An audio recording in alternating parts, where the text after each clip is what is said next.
We are a quarter through the NBA season, and here at the clinic, we are asking the important questions.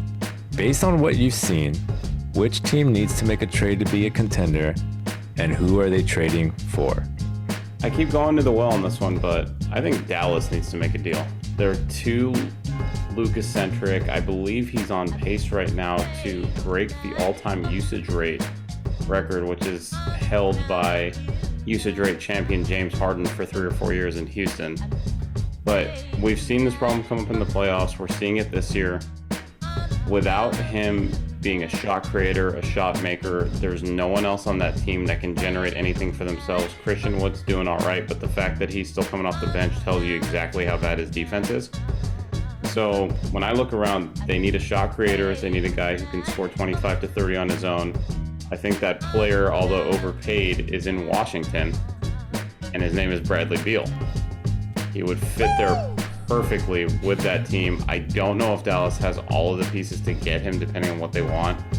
He is hurt right now with a hamstring strain, but I feel like putting him in a secondary role next to Luka and letting him also run some of the team and giving Luka a little bit more of a breather would work wonders for Dallas and vault them in a true contender status.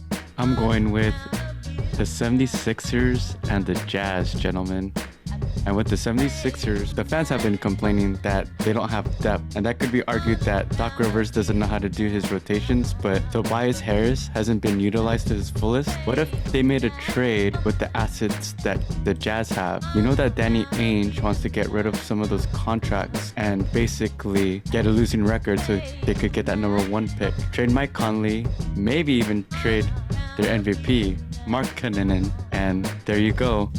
Solidify that Sixers roster. I'm going to go with the Phoenix Suns here. And I know they're 16-9. And I know Chris Paul was out 14 games with a heel injury, and he just returned in a complete and embarrassing blowout, I might say, to the Boston Celtics. And the Celtics are the best team in the NBA, hands down. I don't think anybody can debate that. So it's not a slight to lose to them, but to lose by 40 plus points. I know Chris Paul returned, he's rusty, but I think the Suns need to make a move to actually match up with the big boys in the league, like the Celtics. And I don't know if that means trading Chris Paul, but they have a solid team.